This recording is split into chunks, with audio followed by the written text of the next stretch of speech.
அஸ்ஸலாமு அலைக்கும் ஃப்ரெண்ட்ஸ். இன்றைக்கி ஒரு ஹெர்பல் டீ ரெடி பண்ணுறதுக்கு என்னென்ன தேவைங்கிறத நான் சொல்கிறேன். இந்த கொத்தமல்லி வந்து பித்தத்தை குறைக்கக்கூடியது. மிளகு வந்து நம்ம தொண்டையில் ஏற்படுற கபம், சளி இது எல்லாத்தையுமே நீக்கக்கூடியது. ஜிஞ்சர் அதாவது காஞ்ச இஞ்சி தான் உடம்புல ஏற்பட்டிருக்க அந்த புளிப்புத்தன்மை எடுத்துரும். பட்டை வந்து கொலஸ்ட்ராலை கண்ட்ரோல் பண்ணக்கூடியது. ரெண்டாவது நம்மளுக்கு சுகரையும் கண்ட்ரோல் பண்ணக்கூடியது. ஏலக்காய் டைஜஷனுக்கு ரொம்ப நல்லது. வாய் துர்நாற்றத்தை போக்கக்கூடியது. கிராம்பு பல் சம்மந்தப்பட்ட நோய்களுக்கு எல்லாத்துக்கும் பெஸ்ட்டு மெடிசன் வந்து கிராம்பு.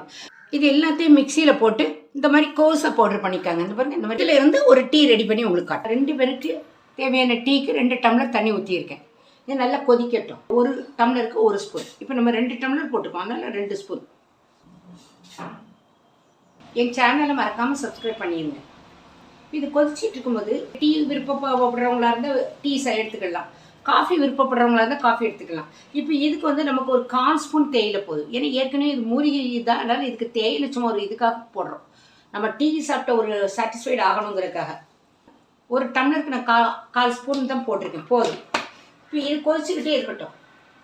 கொதிச்சு டீயோட டிகாஷன் வரும்போது இதுக்கு தேவையான நம்ம கருப்பட்டி ஒரு சின்ன ஸ்மால் பீஸ் போட்டால் போதும். கருப்பட்டி, பனக்கற்கண்டு, வெல்லம், நாட்டு சக்கரை, இந்த 4ல் ஏதாவது உங்களுக்கு ஸ்வீட் டேஸ்ட்டுக்கு சேர்த்துக்காங்க. இப்போ பாருங்கள், நல்லா கொதிச்சுட்டு நம்ம ஆஃப் பண்ணிடலாம். ஃப்ரெண்ட்ஸ், இப்போ நம்ம மூலிகை டீ ரெடி ஆகிட்டு.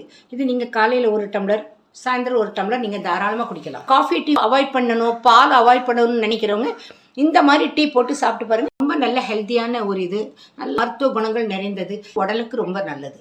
தேங்க்ஸ் ஃபார் வாட்சிங் மை சேனல்.